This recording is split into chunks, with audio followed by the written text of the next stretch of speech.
plummeted from one of the richest countries in the Americas to a total pariah state in just a couple of decades. Hyperinflation, starvation, millions fleeing, all because Chavez and Maduro imposed radical socialism, seizing industries and crushing freedom in the warm embrace of collectivism. But today, January 3rd, 2026, justice has finally come. President Trump ordered a precise professional operation. Nicolas Maduro and his wife were arrested by U.S. personnel and are now headed to America to stand trial on serious charges: narco-terrorism, flooding our streets with deadly drugs, and more. No endless war. No unnecessary American bloodshed. A clean arrest of an indicted dictator. Trump could have killed this man in his sleep, but instead, he's giving Maduro a fair trial, something Maduro never granted his opponents, who were jailed, tortured, or killed. Romans 13:3 says, "For rulers are not a terror to good conduct, but to bad." For far too long, Nicolas Maduro was a terror to good conduct, destroying lives in Venezuela and helping kill hundreds of thousands of Americans through the fentanyl and drugs his regime enabled. Today, a righteous authority stepped in and removed that evil without starting another war. And just as Proverbs 29:2 declares, when the righteous thrive, the people rejoice. When the wicked rule, the people groan. The Venezuelan people groaned for years under wicked rule. Now, go check social media.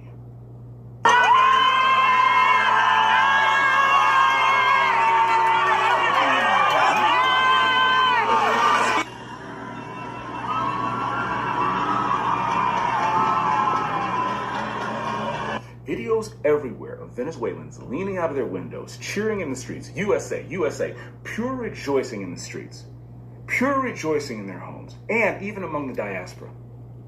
Liberals are melting down, of course, but where was their outrage over hundreds of thousands of Americans who lost their lives to fentanyl from Maduro's regime, or the millions of Venezuelans who endured starvation, human trafficking, and oppression? This stands on 200 years of precedent, the Monroe Doctrine and Roosevelt Corollary, protecting this hemisphere.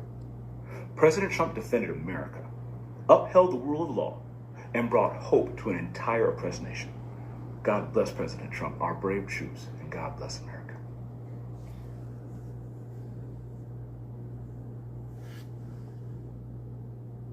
President Trump is very determined to put enough pressure on Maduro and the Cubans that surround him to give the Venezuelan people the same opportunity we were talking about for the Iranian people. In each case, right, whether it's Maduro or the Ayatollah, these are people who have destroyed millions of lives. And the United States is doing its best to make sure we can support those movements that are trying to give these people just the chance to live a normal life. And that's what's taking place in Venezuela today. I applaud the work that President Trump has done to date. I'm confident the campaign will continue. I think President Trump is... People be like this President Donald Trump second time we're laughing what we're People be like this President Donald Trump second time we're laughing what we're now young pepper scatter depending on who you be. Hand can meet anybody at any time. If you do anyhow, you can see anyhow. This one as they play, they show oncho.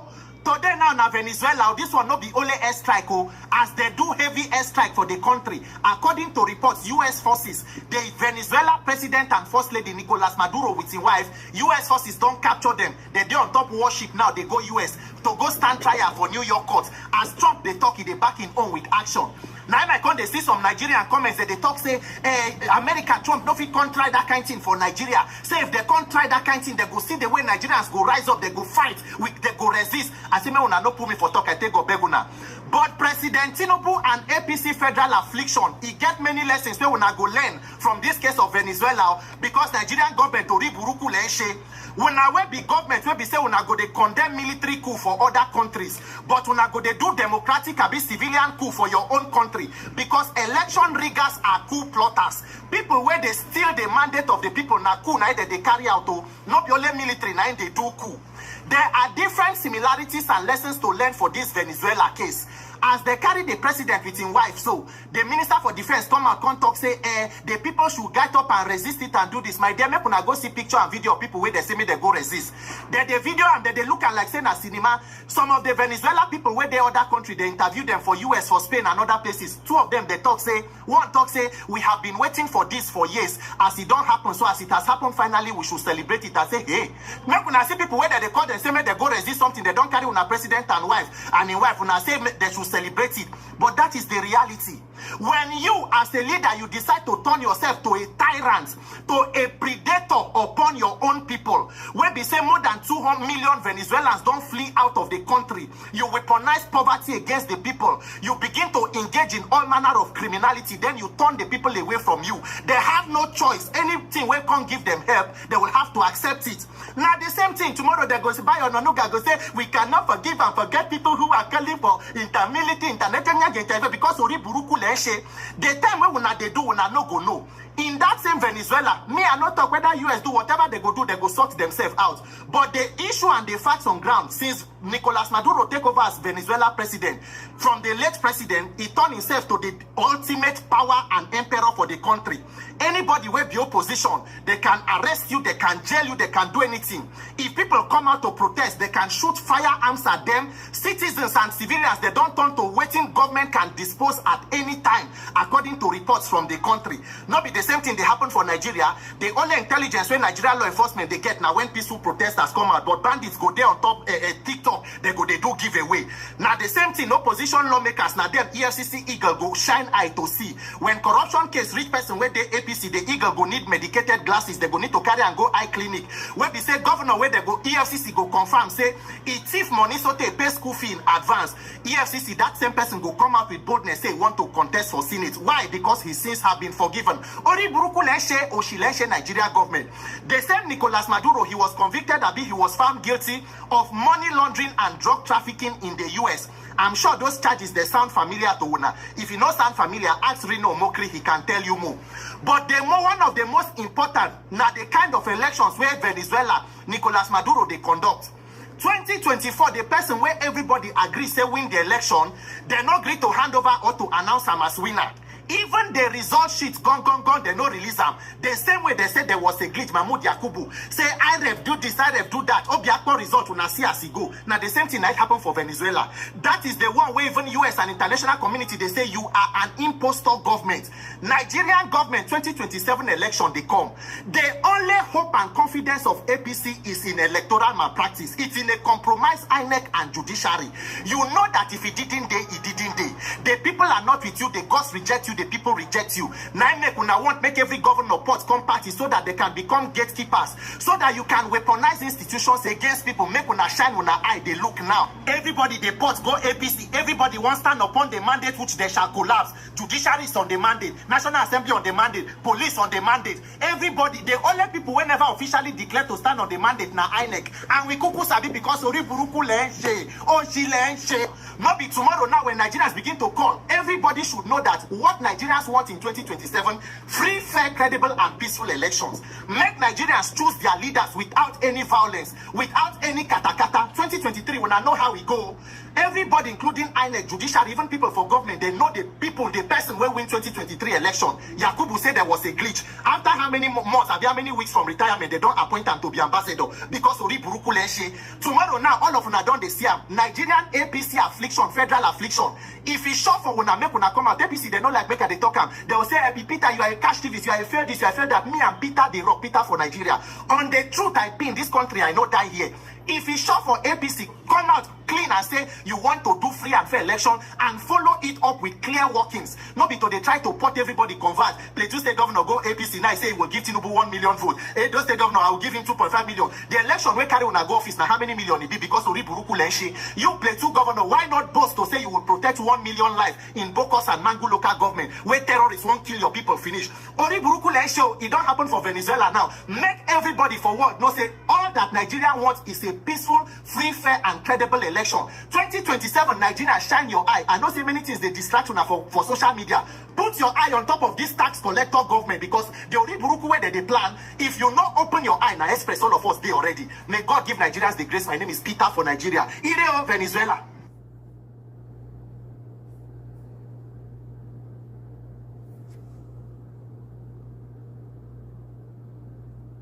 Reports that the Trump administration wanted to force Maduro out, not by direct regime change, but basically by saying that the U.S. is engaged in formal armed conflict with drug cartels, labeling them as terrorist organizations, and therefore giving the administration license to take out drug-carrying boats and put a bounty on Maduro's head and et cetera, et cetera, et cetera. Without saying whether or not that was actually the plan, what do you make of that approach? Do you think that that is a smart strategy? Well, I have to say a few things first. This is not regime change because the change of the regime was already mandated by the people a year ago. So this is not about, an international movement to remove a legitimate president. This is not the case. Maduro is not a legitimate president of Venezuela. He is the head of a narco-terrorist cartel. That is true. And that is killing not only Venezuelan people, but also American people and people from other countries intentionally. This is what's happening in Venezuela. Is not like other countries, Mexico or whatever, in which you see the cartels infiltrating certain institutions of government. This is not the case. What's happening in Venezuela is the cartel, the drug cartel, is in power, has taken over everything. Our institutions, our resources, our territory, ports, airports, the military, planes. It's all under the control and power of the cartel. This has never, ever happened here in our hemisphere before. So we have been during years, Barry, demanding the international community to understand that Maduro is not a conventional dictator, that this is a criminal terrorist structure that is destroying purposely our society, our population. And finally, we're seeing that the United States is taking a law enforcement approach, which is correct. Why? Because these systems stay in power and are supported by the flows they get from criminal activities, not only drug trafficking, gold smuggling, arms smuggling, human trafficking, the black market of oil. That's, all those... So, Maria, do you support this effort by the Trump administration? To dismantle the criminal narco-terrorist cartel? Yes, absolutely I do. And do you think if it was pursued aggressively, it could actually lead to Maduro's downfall? I have no doubt that Maduro is going to leave. As I said before, the cracks and fractures within the regime are growing as we speak. Every day, the very few that still support him, the top brass or the financial enablers that are doing obscene amount of money with the hunger of Venezuela, start to realize that it's over. And we offered Maduro from day one, when we won the election, the possibility of a negotiated transition. And he refused and decided, as we mentioned, to go with all force and brutal repression against the people. Now Maduro still has a chance to live peacefully. How long? We don't know. But he is the one responsible for what's going on. He declared a war against the Venezuelan people and against the international community. It was his decision. So now we had to come to this point because, as I said, I've repeated this many times, to have peace, you need freedom. And in order to have freedom, you do need to have strength. And more when you are facing a narco-terrorist organization, which is the case in Venezuela.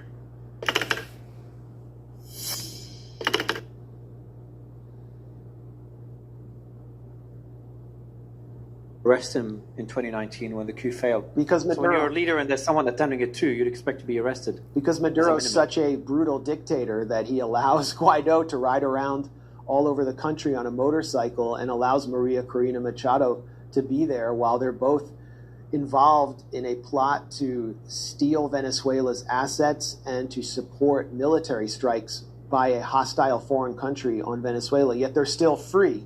It was because if Maduro or his security forces arrested Guaido or Maria Corina Machado, it would have played into the hands of the United States and the narrative they wanted of them as these dissident freedom fighters who are languishing in Venezuelan torture chambers. So they allowed them to organize and allowed them to even run election campaigns under harsh sanctions, things that the United States would never allow, or European countries would never allow happen inside their own borders. And the person that was helping Juan Guaido in 2019 in that coup was also involved in the 2002 coup as well? Absolutely. I mean, at every step of the way, Leopoldo Lopez was there. He was the architect, the mastermind of this radical opposition that the United States trained, funded through CIA assets like Gene Sharp's Einstein Institute, Canvas, which helped train various architects of the color revolutions in Eastern Europe. USAID was funding them to the hilt, and the National Endowment for Democracy, the regime change arm of the U.S. government, was funding them. So they created this radical opposition out of whole cloth in place of the traditional Venezuelan opposition, which the U.S. saw as too weak. They thought, oh, well, they're just going to play within the confines of the system under Chavez and vie for elections. They're not in favor of sanctions, and we need to remove this socialist-oriented government before they start making an impact across the continent.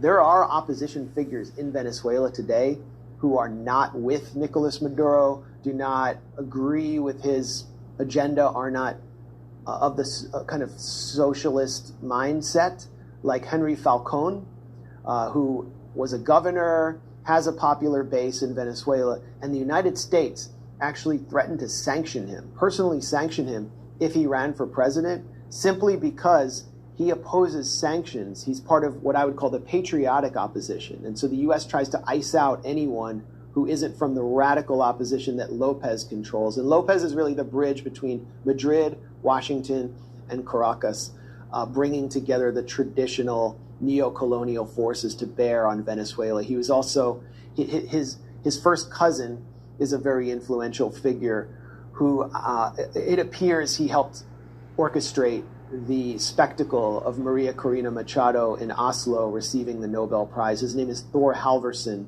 and he's from Norwegian Venezuelan aristocracy. He heads a group called the Human Rights Foundation, which is sort of a more hardline version of the human rights industrial complex mainstays like Amnesty International or Human Rights Watch, which focuses exclusively on promoting regime change in countries where the US and Europe want it.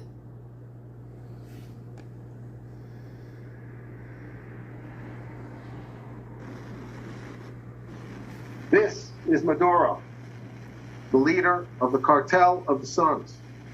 He is charged, along with his co-defendants, with conspiracy to commit narco-terrorism, conspiracy to import hundreds of tons of cocaine into the United States, and related weapons offenses. These charges carry with them a mandatory minimum sentence of 50 years imprisonment and a maximum sentence of life. Maduro is currently in Venezuela, but he may travel outside of Venezuela. And if anyone is aware of such travel, we also want them to be aware that the State Department has offered a reward of $15 million for the capture, for the conviction of Maduro. This is Maduro, the leader of the cartel of the Suns. State Department are announcing a Department of Justice and State Department are announcing a historic $50 million reward for information leading to the arrest of Nicolas Maduro. Maduro uses foreign terrorist organizations like TDA, Sinaloa, and Cartel of the Suns to bring deadly drugs and violence into our country.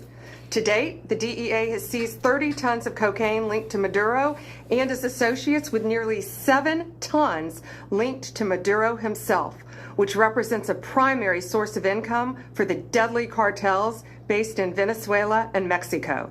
Cocaine is often laced with fentanyl, resulting in the loss and destruction of countless American lives. The DOJ has seized over $700 million of Maduro-linked assets, including 2 private jets, 9 vehicles, and more. Yet Maduro's reign of terror continues. He is one of the largest narco traffickers in the world and a threat to our national security. Therefore, we've doubled his reward to $50 million. Under President Trump's leadership, Maduro will not escape justice, and he will be held accountable for his despicable crimes. If you have any information to bring this criminal to justice, call 1-202-307-4228 or go online.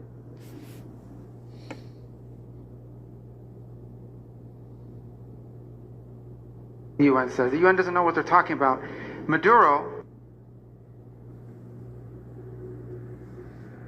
I don't care what the UN says. The UN doesn't know what they're talking about.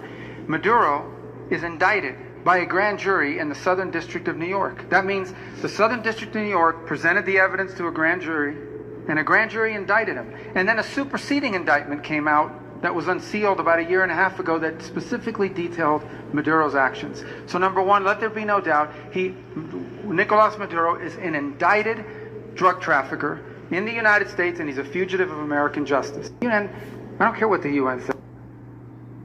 Maria Elvira Salazar joins us now, and of course she is a member of the House Foreign Relations Committee. Congressman, thank you so much for being here. I'm wondering how you feel about these strikes. And I represent hundreds of thousands of Venezuelans at the same time. Absolutely, and I wanted to mention that in a moment. But given that context, how do you feel about the Trump administration carrying out these strikes without congressional oversight? Do you think that's an overreach?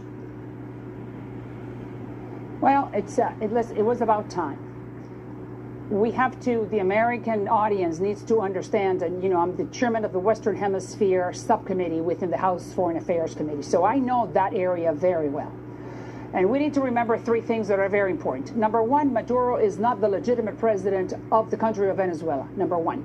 He stole the presidential elections after he signed an agreement with the United States, with the Biden administration, that he was going to go if he lost the presidential election. Not only that, he was indicted in 2020 by a federal grand jury in this country that he was one of the heads, he was the head of one of the most important transnational criminal organizations pushing drugs into our streets. And on top of that, he is the head of that drug cartel called the Sons Cartel.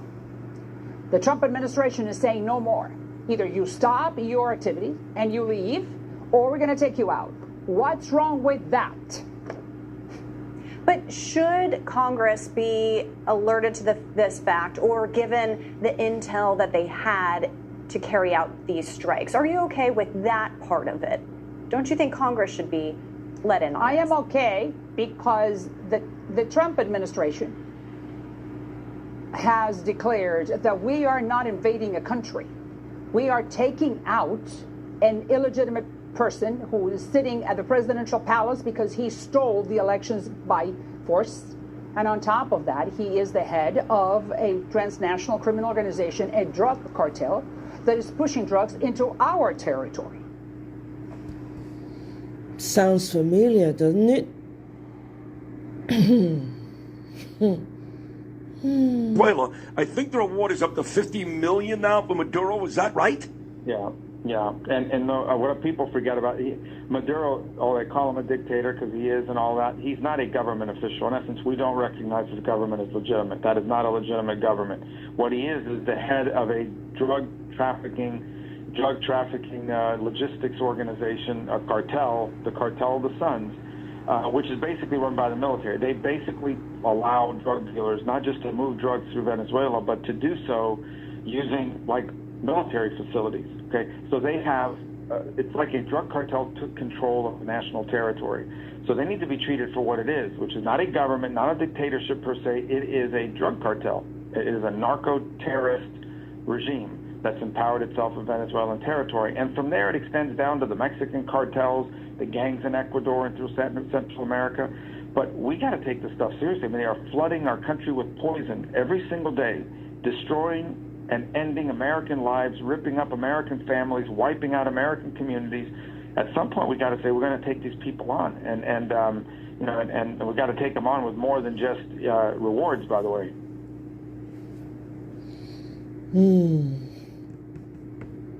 The Boko Haram spokesman Sheikh Gumi has deleted all his posts against U.S.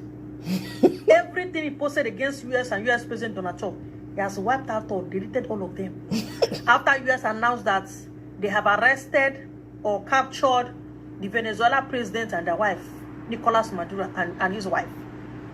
My question is, wait to Sheikh Gumi the fear?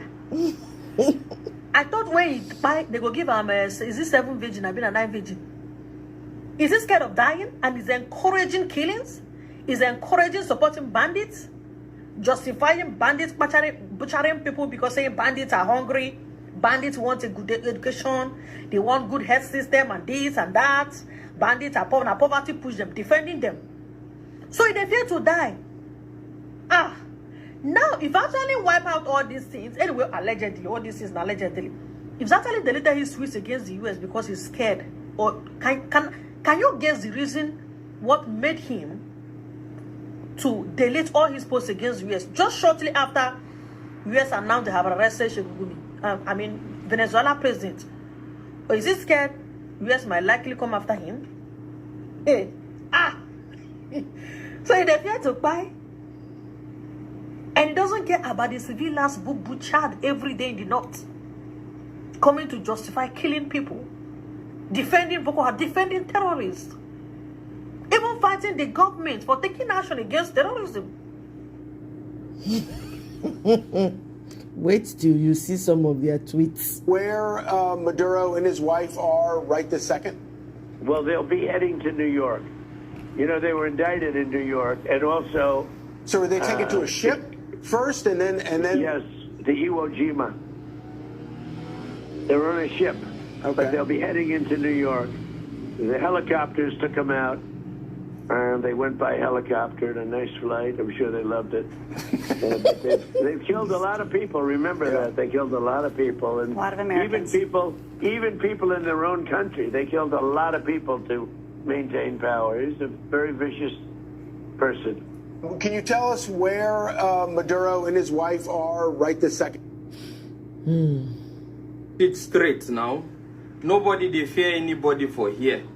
And I want you to counter me or prove me wrong. I want to attest that there are radical Islamic elements in Nigeria, and they are so abundant. Prove me wrong. Evidently, there are radical Islamic elements in Nigeria, and they have scholars that are bent on ensuring that they get the adequate number of recruitment they desire to propose this agenda. And evidently, again, the federal government is aware of these sponsors right from the time of Tinubu, right from the time of Buhari, up till now, according to that retired Navy Commodore. And nothing has been done, or little has been done in that regard.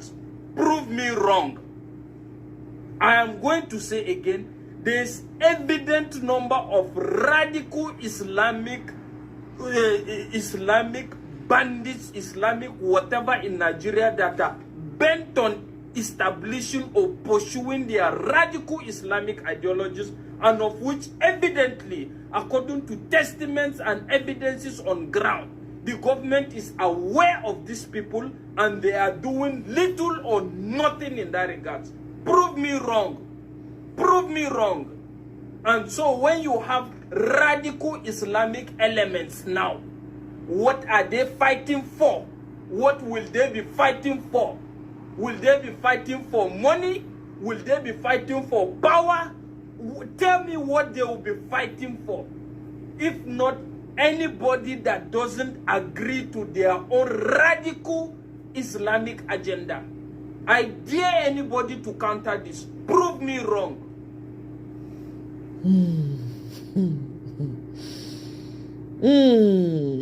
The soldiers, Kebbi government has ordered the reopening of the schools that were shut down after that terrorist attack. Till now, we don't know which. We don't know who's ordered the soldiers out of the school till today. Unanswered questions. Okay, unanswered questions. Now, okay,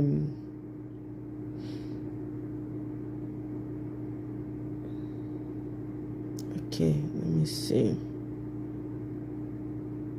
Okay, I'm gonna come back later for this. This was meant to be a short video, but yeah. So if you want to read up more about what's going on in Venezuela, and thank you very much, Raymond. I really appreciate that. Thank you for the gift. So if you want to know more about it, you can. It's all over the news. Oh yeah, I was going to play Don Aza's analysis on it. Let me play some of this. No, I'm not going to do that. Let me go to Don Aza.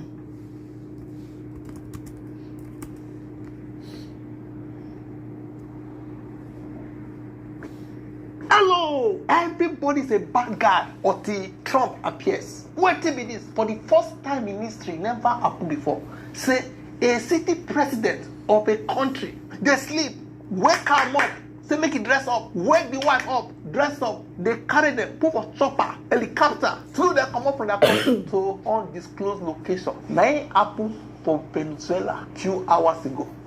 No wonder some people they beg. When they call it a country of particular.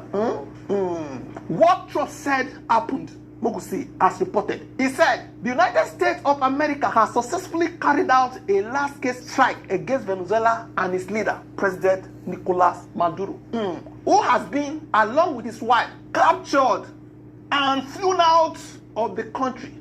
This operation was done in conjunction with U.S. law enforcement.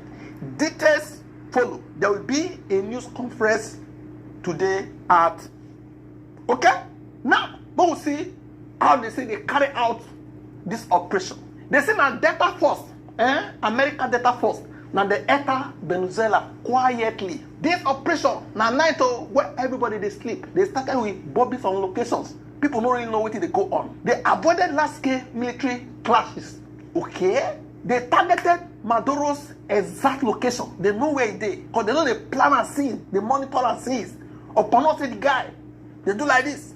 The boss say, America, not do anything. Because he believes in Russia and China. They went to his location, took him and his wife, put them in a chopper, and exited fast to undisclosed location. The operation was clean and successful, according to Trump. Say, no long war, no negotiation. According to eyewitnesses, people where they see what they go on, what did they see for the capital of the country called Caracas? They thought say they heard loud explosions, aircraft sounds, power issues in some areas. Believe say they don't disconnect power in some location, maybe close to where the president is. Confusion called it everywhere. Silence. Then all of a sudden, few minutes later, Trump said they don't capture the president of Venezuela and his wife. World leaders are shivering. Then they shake. Some they piss on their pants. A clear message was sent to the world. If the US wants you, they will come and take you. That was the message. The operation was symbolic. Trump sent a message. If we won't carry you anywhere with them, nobody could help you. No warning, no negotiation, no border can save you. If they won't carry you, no warning, no negotiation, no border can save you. You just wear your clothes, enter chopper, the phone they go and they will carry you. Does this break international law? Of course. Straight yes.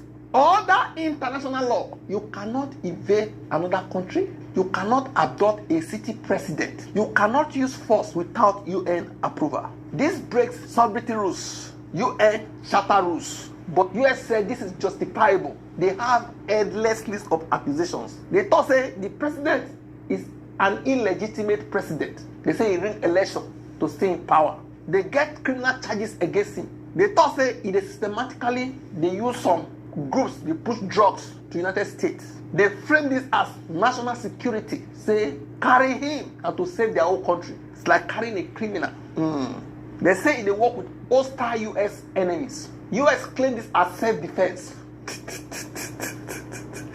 They thought say U.S. process they too slow and always they block chances to do things like this. U.S. call this an arrest of a criminal, not kidnapping. Una don't say also say if they want to carry you, not to say please I beg, make I wear my clothes.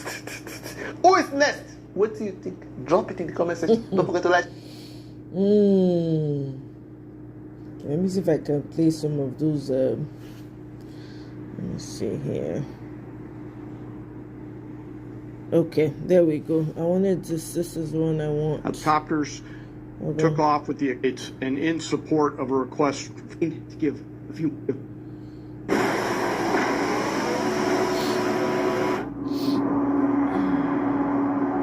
Give a few more details about the operation, Mr. Chairman.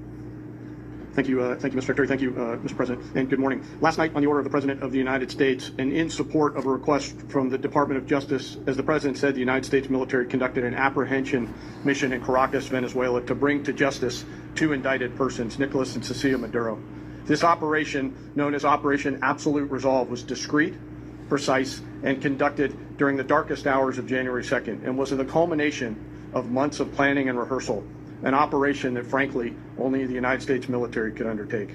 What I'd like to do this morning is talk you through some of the preparation and the details without compromising any of our tactics, techniques, and procedures. There is always a chance that we'll be tasked to do this type of mission again. Our interagency work began months ago and built on decades of experience of integrating complex air, ground, space, and maritime operations. While the past 2 decades have honed the skills of our special operations forces, this particular mission required every component of our joint force, with soldiers, sailors, airmen, Marines, and Guardians working in unison with our intelligence agency partners and law enforcement teammates in an unprecedented operation. We leveraged our unmatched intelligence capabilities and our years of experience in hunting terrorists, and we could not have done this mission without the incredible work by various intelligence agencies, including the CIA, NSA, and NGA. We watched, we waited, we prepared, we remained patient and professional. This mission was meticulously planned, drawing lessons from decades of missions over the last many years, many missions over these last many years. This was an audacious operation that only the United States could do. It required the utmost of precision and integration within our joint force. And the word integration does not explain the sheer complexity of such a mission. An extraction so precise it involved more than 150 aircraft launching across the Western Hemisphere in close coordination, all coming together in time and place to layer effects for a single purpose: to get an interdiction force into downtown Caracas while maintaining the element of tactical surprise. Failure of one component of this well-oiled machine would have endangered the entire mission, and failure is never an option for America's joint force. Those in the air over Caracas last night were willing to give their lives for those on the ground and in the helicopters. Let me talk a little bit about the preparation. After months of work by our intelligence teammates to find Maduro and understand how he moved, where he lived, where he traveled, what he ate, what he wore, what were his pets, in early December, our force was set pending a series of aligned events. Key was choosing the right day to minimize the potential for civilian harm and maximize the element of surprise, and minimize the harm to the indicted personnel, so as the President said, they could be brought to justice. And as the President said earlier today, weather in Venezuela is always a factor this time of the year. And over the weeks through Christmas and New Year's, the men and women of the United States military sat ready, patiently waiting for the right triggers to be met and the President to order us into action. Last night, the weather broke just enough, clearing a path that only the most skilled aviators in the world could maneuver through. Ocean, mountain, low cloud ceilings, but when tasked with a mission, this organization does not quit. At 10:46 p.m. Eastern Time last night, the President ordered the United States military to move forward with this mission. He said to us, and we appreciate it, Mr. President, good luck and Godspeed. And those words were transmitted to the entire joint force. Over the course of the night, aircraft began launching from 20 different bases on land and sea across the Western Hemisphere. In total, more than 150 aircraft, bombers, fighters, intelligence, reconnaissance, surveillance, rotary wing were in the air last night. Thousands and thousands of hours of experience were airborne. Our youngest crew member was 20, and our oldest crew member was 49, and there's simply no match for American military might. As the night began, the helicopters took off with the extraction force, which included law enforcement officers, and began their flight into Venezuela at 100 feet above the water. As they approached Venezuelan shores, the United States began layering different effects provided by Spacecom, Cybercom, and other members of the interagency to create a pathway. Overhead, those forces were protected by aircraft from the United States Marines, the United States Navy, the United States Air Force, and the Air National Guard. The force included F-22s, F-35s, F-18s, EA-18s, E-2s, B-1 bombers, and other support aircraft, as well as numerous remotely piloted drones. As the force began to approach Caracas, the Joint Air Component began dismantling and disabling the air defense systems in Venezuela, employing weapons to ensure the safe passage of the helicopters into the target area. The goal of our air component was, and always will be to protect the helicopters and the ground force and get them to the target and get them home. As the force crossed the last point of high terrain where they'd been hiding in the clutter, we assessed that we had maintained totally the element of surprise. As the helicopter force ingressed towards the objective at low level, we arrived at Maduro's compound at 1:01 a.m. Eastern Standard Time, or 2:01 a.m. Caracas local time, and the apprehension force descended into Maduro's compound and moved with speed, precision, and discipline towards their objective, and isolated the area to ensure the safety and security of the ground force while apprehending the indicted persons. On arrival into the target area, the helicopters came under fire, and they replied with that fire with overwhelming force and self-defense. One of our aircraft was hit, but remained flyable, and as the President said earlier today, all of our aircraft came home, and that aircraft remained flyable during the rest of the mission. Why was Amazon paying me $29,000 a month, $54,000 a month, and even $63,000 a month? Well, I didn't make this kind of money sitting around meditating on how to get rich. As the operation unfolded at the compound, our air and ground intelligence team provided real-time updates to the ground force, ensuring those forces could safely navigate the complex environment without unnecessary risk. The force remained protected by overhead tactical aviation. Maduro and his wife, both indicted, gave up and were taken into custody by the Department of Justice, assisted by our incredible U.S. military with professionalism and precision, with no loss of U.S. life. After securing the indicted persons, the force began to prep for departure. Helicopters were called in to exfiltrate the extraction force, while fighter aircraft and remotely piloted aircraft provided overhead coverage and suppressive fire. There were multiple self-defense engagements as the force began to withdraw out of Venezuela. The force successfully exfiltrated and returned to their afloat launch bases, and the force was over the water at 3:29 a.m. Eastern Standard Time with indicted persons on board. And both Maduro and his wife were embarked aboard the USS Iwo Jima. In closing, what we've witnessed today is a powerful demonstration of America's joint force. We think, we develop, we train, we rehearse, we debrief, we rehearse again and again, not to get it right, but to ensure that we cannot get it wrong. Our jobs are to integrate combat power so when the order comes, we can deliver overwhelming force at the time and the place of our choosing against any foe anywhere in the world. I am immensely proud today of our joint force and filled with gratitude to represent them here today. There is simply no mission too difficult for these incredible professionals and the families that stand by them and support them. As we stand here this morning, our forces remain in the region at a high state of readiness, prepared to project power, defend themselves, and our interests in the region.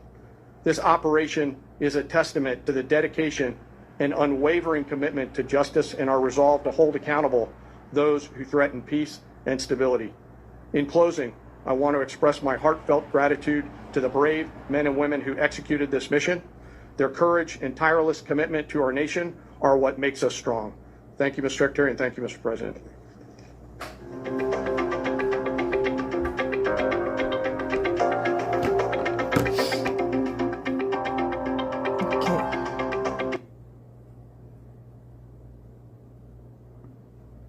a couple more videos and had his chance, just like Iran had their chance, until they didn't and until he didn't.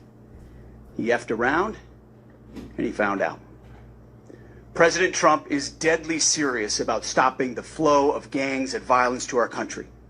Deadly serious about stopping the flow of drugs and poison to our people. Deadly serious about getting back the oil that was stolen from us.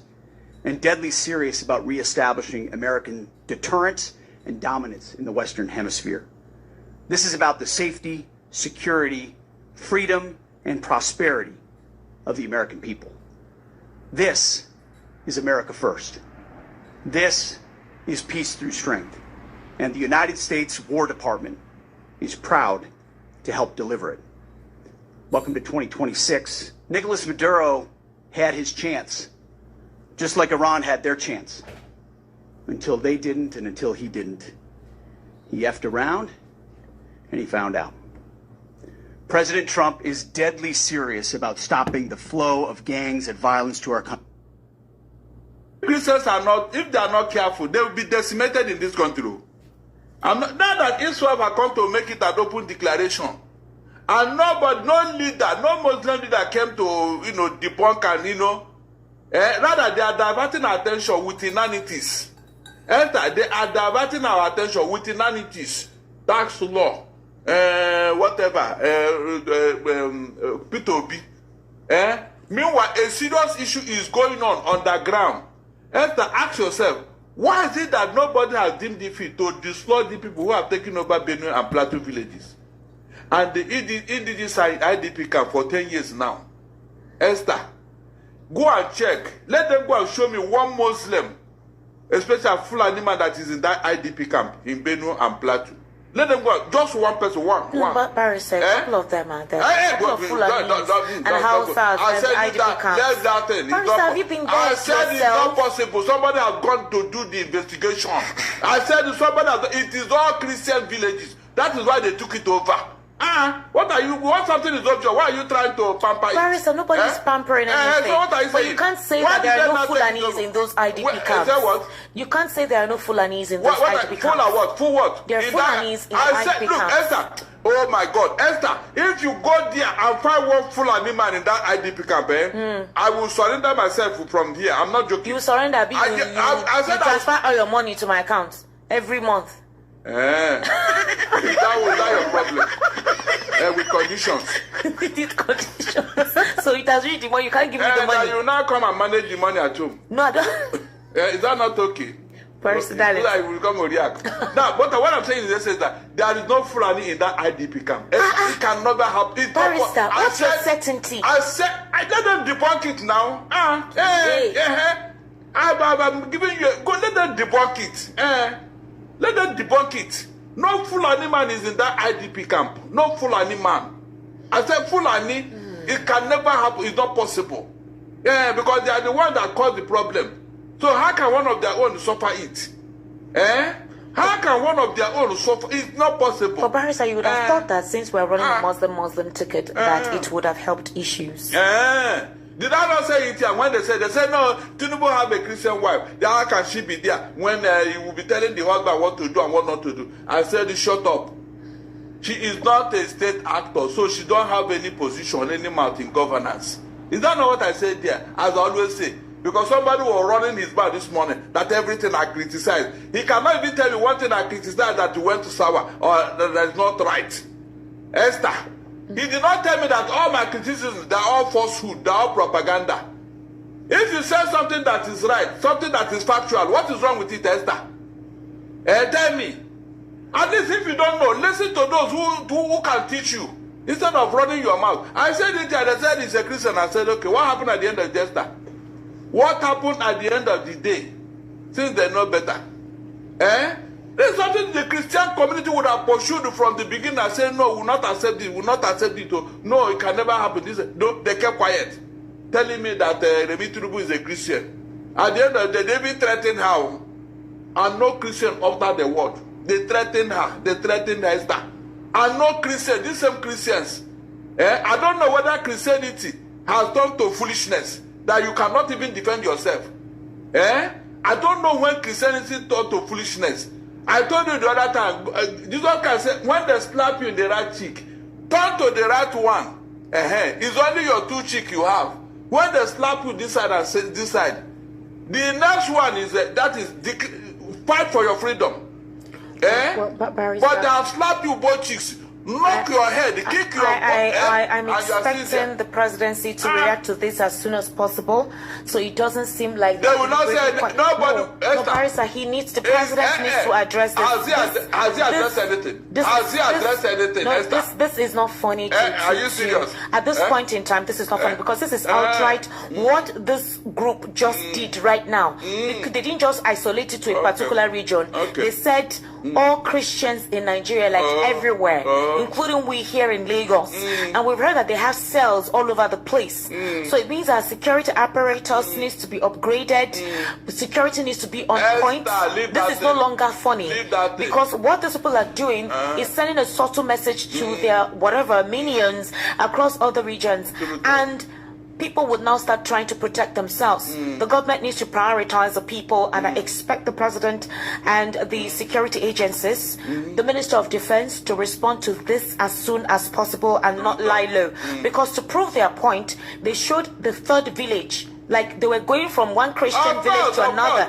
Now imagine how many homes are in a village. Do you know what that means? You're taking us back. In the north, do you know how they live? Christians live separately in a particular environment. They are always, identified. They don't mix up. Like in Lagos here, you can go in a city, you see Muslims, No, they don't live like that in the northern villages. Christians always live in a separate enclave, so that at every point in time they can be identified. They don't mix up over there. That's why they were able to isolate those villages and burn them down. I am saying that if they're on their third village, it's dangerous because you have as many as 80 homes in the village. They have not said anything before. They are not going to say anything, and that is my worry here. All right, Barrister.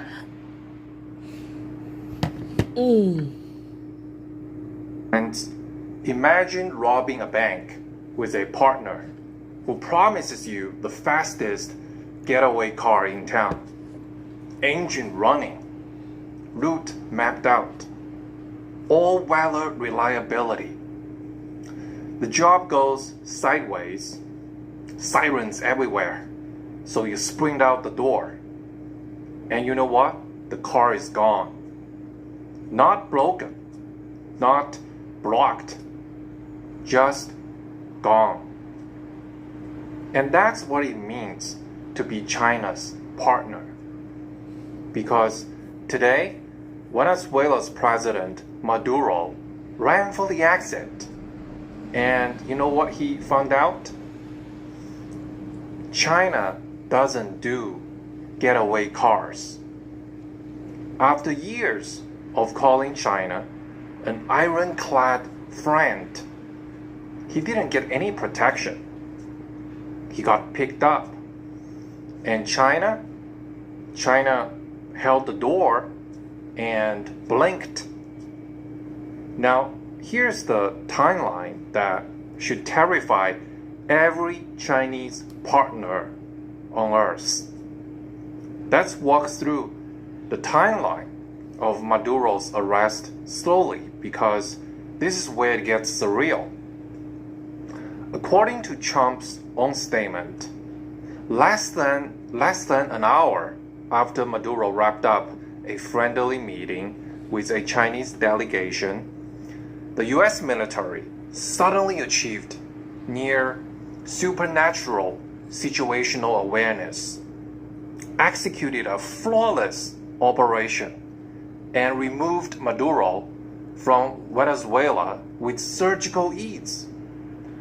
No confusion, no prolonged chaos, no desperate last stand, just precision. So let's be blunt. The Chinese envoy shows up. The target becomes stationary. The fog of war evaporates, and the US collects its men right on cue. What an astonishing display. of what Beijing likes to call a all-weather strategic partnership. China provides the hospitality, the U.S. collects the guest. Now, this is the part every dictator, strongman, and global South leader should be replaying on loop, because being China's partner doesn't mean protection. It means exposure. China doesn't shield you. China doesn't extract you. China doesn't intervene when you need it the most.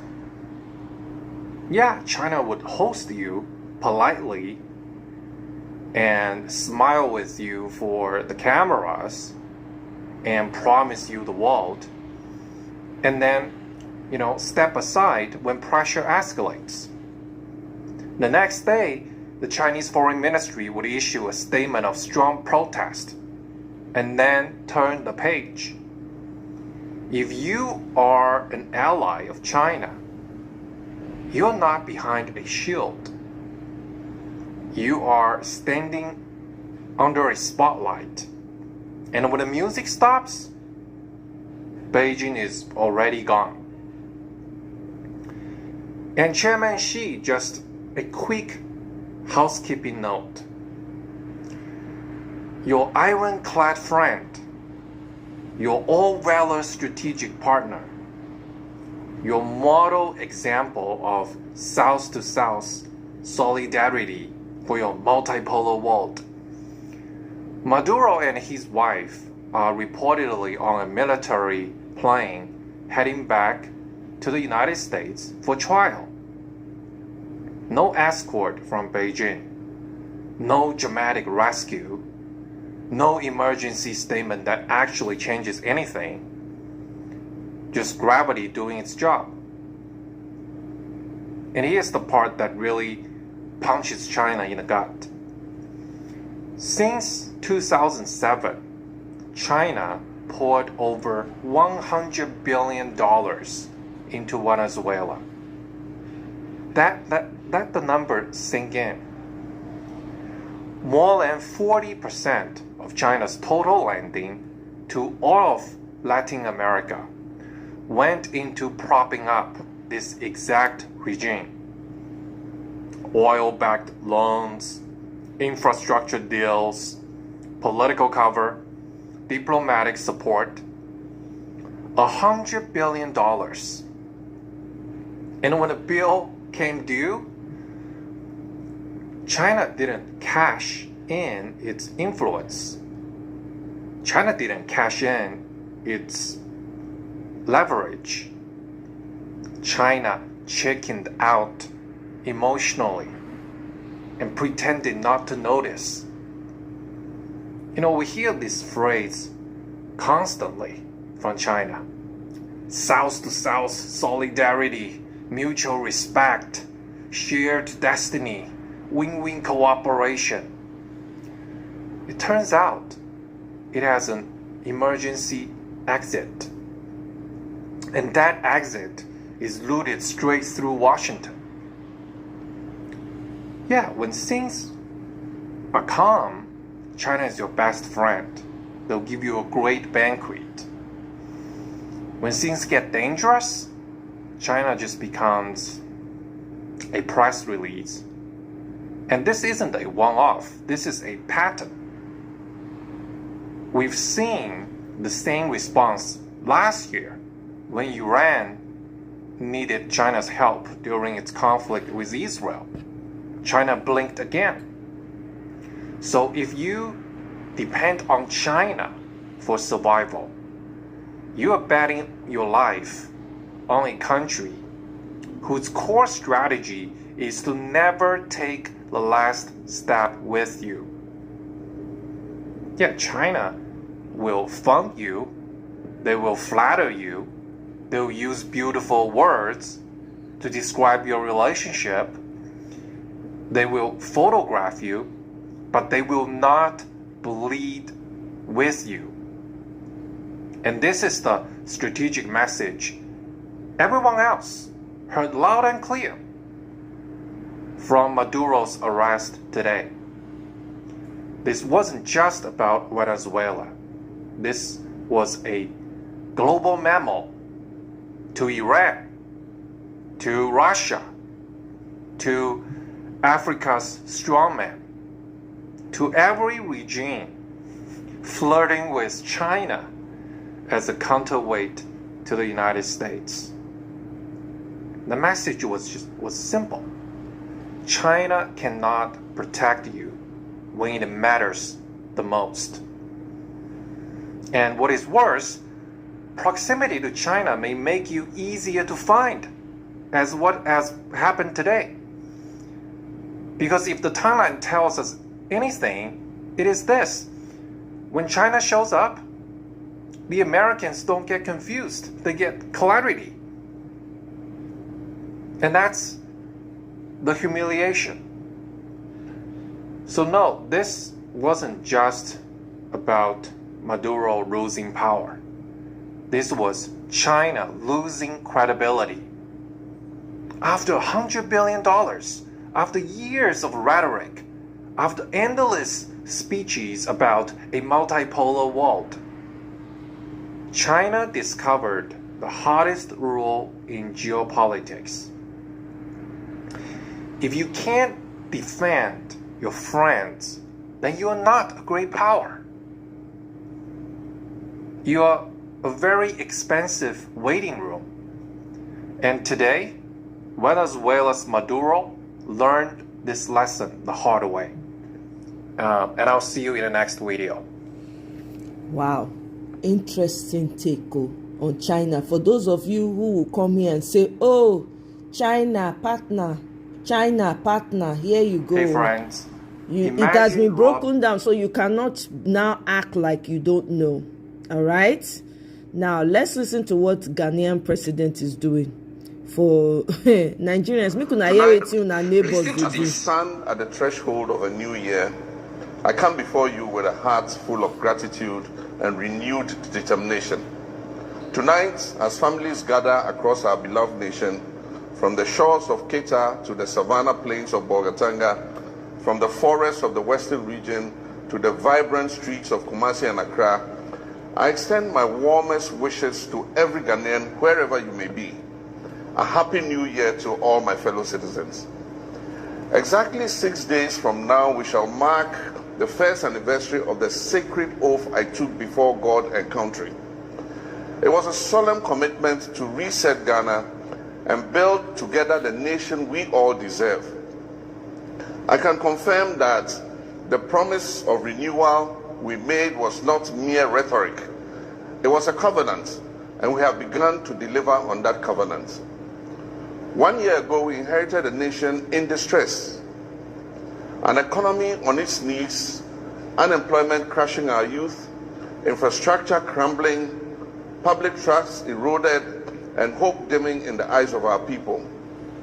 We're told that the recovery would take a generation, but I knew something our critics did not know. I knew the resilient spirit of the Ghanaian people.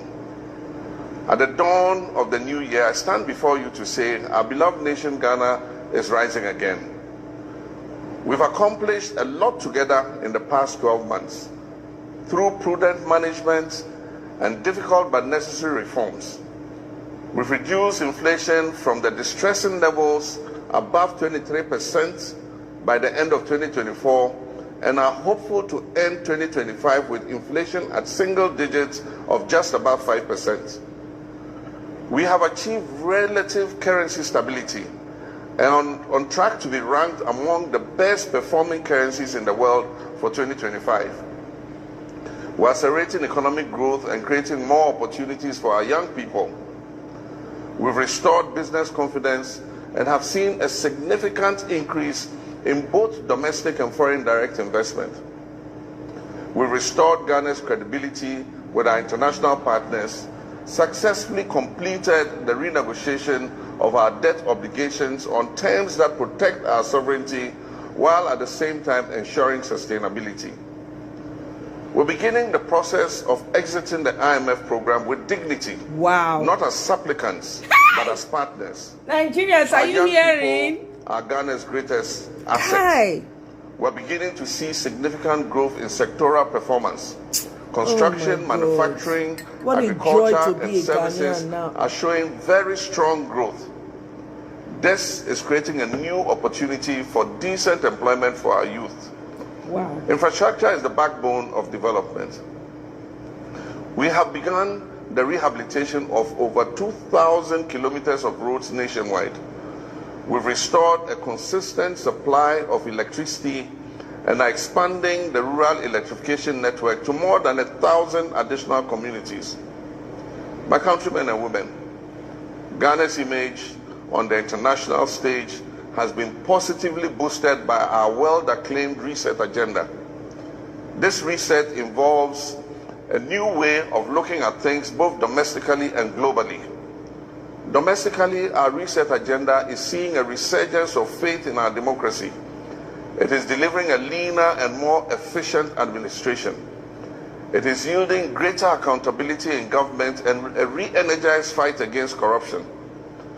At the 80th session of the United Nations General Assembly, I took the advantage of the global platform to share Ghana's vision with the world. The Accra Reset Initiative is a comprehensive framework for the sustainable transformation of our global governance system. This vision will address the inequalities in the current global system and reset it to create greater opportunities for Africa and other countries of the global south. Ghana's call for a global reset will address interconnected challenges of our time, and I'm committed to leading it alongside other world leaders. This is our moment. This is Ghana's moment to lead. To our fellow Africans across this great continent, Ghana's story is a part of Africa's renaissance.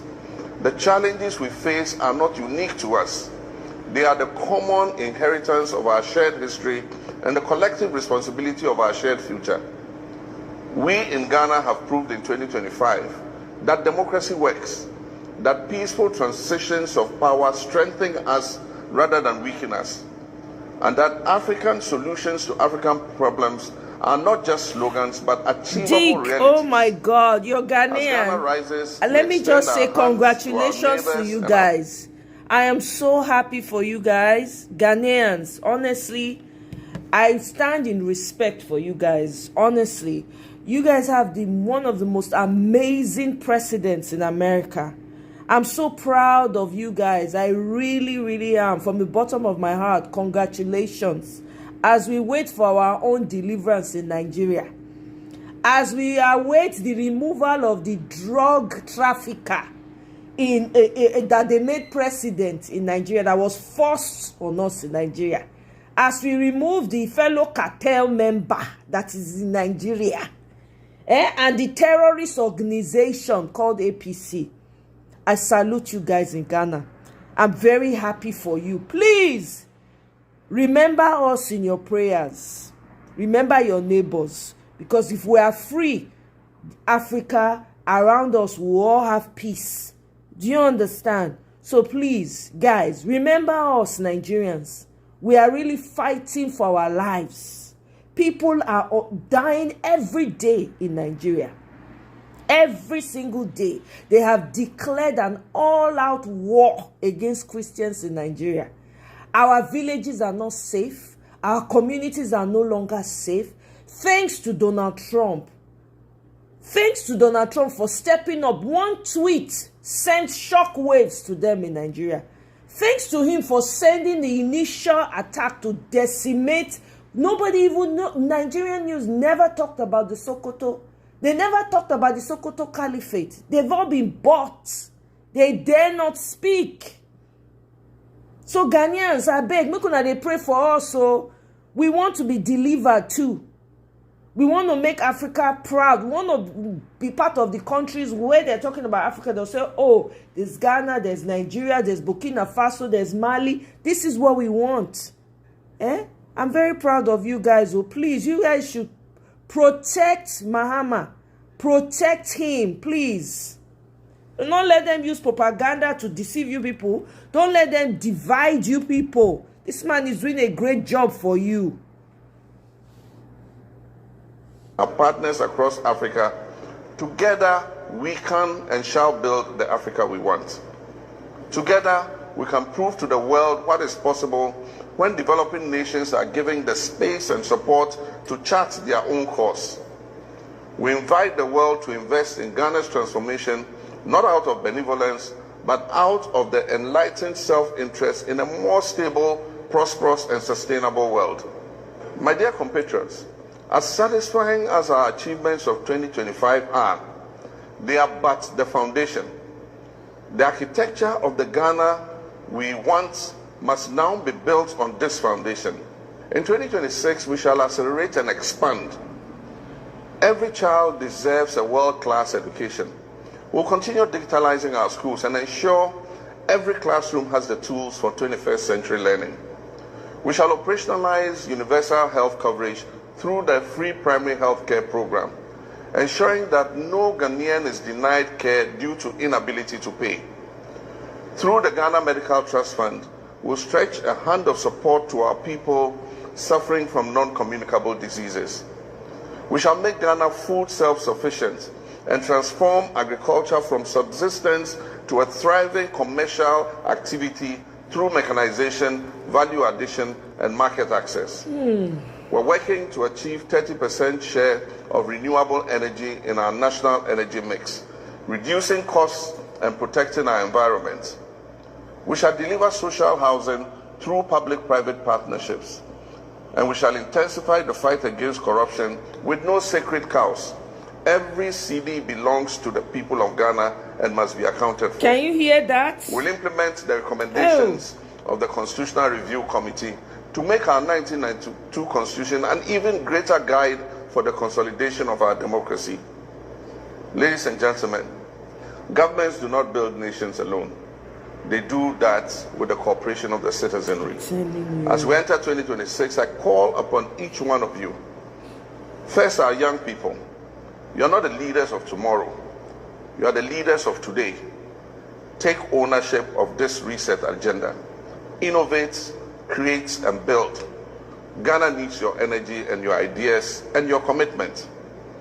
To our entrepreneurs and business leaders, invest in Ghana, build your businesses that create jobs and wealth for yourselves and for the Ghanaian economy.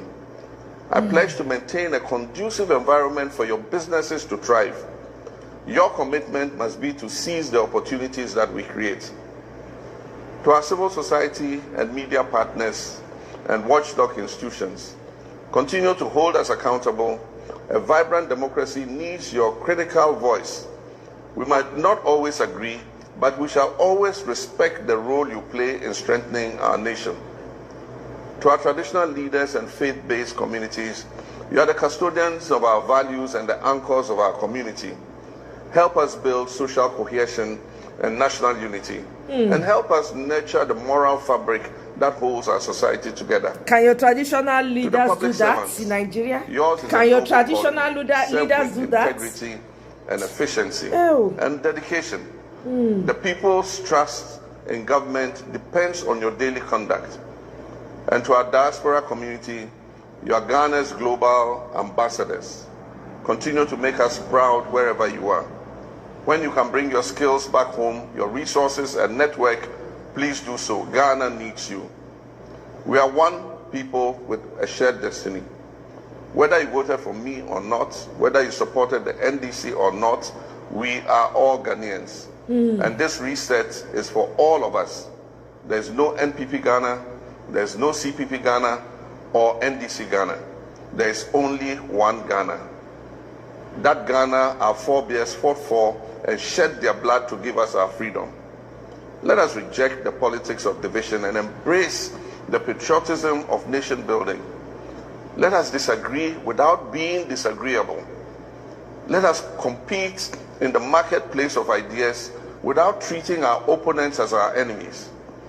The challenges that we face are too urgent, and the opportunities before us are too precious for us to waste our time and energy in needless conflict. I see a Ghana where every child, regardless of their background, can dream and achieve those dreams. I see a Ghana where hard work is rewarded. A Ghana where merit triumphs over mediocrity. a Ghana where integrity is celebrated and where corruption is punished. I see a Ghana where our young people don't have to risk their lives crossing the Sahara or the Mediterranean in search of opportunities, because those opportunities would abound right here at home. Exactly. I can see a Ghana where our senior citizens live in dignity, and where our sick are cared for, and where our vulnerable are protected. I see a Ghana that is respected on the global stage for the quality of our democracy, the vibrancy of our economy, and the character of our people. I see a Ghana that is a light unto Africa and a beacon unto the world. This is not wishful thinking. This is the Ghana we're building together. This is the Ghana that is within our reach. As we enter 2026, let us move forward together with confidence, determination, and faith. Faith in God, faith in Ghana, and faith in ourselves. Let us build on the foundation we have laid, and let us work harder. Let us dream bigger and achieve even greater things. Let us prove that the promise that inspired our founding fathers and mothers, and the promise that has sustained us through trials and challenges, is not just a promise, but a prophecy that is waiting to be fulfilled. May God bless you all. May God bless our homeland Ghana and make her great and strong. Happy New Year, and may 2026 bring us all the prosperity, peace, and progress that we deserve as a nation. I thank you, my countrymen and women. Oh, can your president ever listen to you? Here's everything that's happened in Nigeria in the last 12 hours. A Nigerian Air Force CH-4 drone reportedly crashed near Kontagora in Niger State, with authorities yet to confirm casualties or the cause of the incident. Pastor Chris Okafor has stepped down from pastoral duties following public outrage and mounting allegations of sexual misconduct. Anthony Joshua's uncle claims bystanders stole the boxer's phone at the accident scene before security operatives arrived to secure the area. Canadian authorities have deported 366 Nigerians, with immigration officials confirming that 974 more Nigerians are currently awaiting removal. A Catholic priest, Reverend Father Stephen Chukuma, collapsed and died while delivering his homily at St. John the Baptist Church in Otesin in Agbo, Delta State. Nigeria Revenue Service Chairman Zach Adedeji says the federal government needs at least 5 years to stabilize and fully implement the new tax reforms. New tax laws now impose heavy penalties, including multi-million naira fines, monthly sanctions, and possible prison terms for serious tax compliance violations. Kidnappers are demanding 450 million naira for Ekwara Monarch, his NYSC son, and other residents abducted during a New Year's Eve palace invasion. Nigeria Customs and the NDLEA intercepted 30.1 kilograms of cocaine at Apapa Port, hidden aboard a foreign-flagged vessel arriving in Lagos. Today's question: what's one thing you wish foreigners knew about Nigeria before judging us? That's in the last 12 hours. Oh. Look at Venezuelans having party.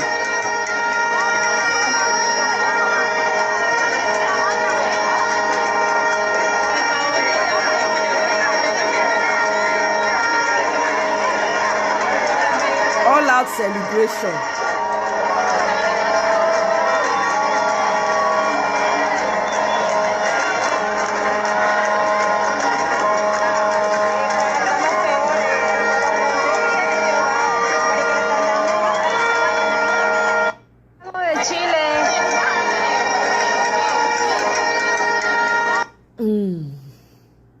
Okay, so that's it for now, guys. That's it for now. Stand at the threshold.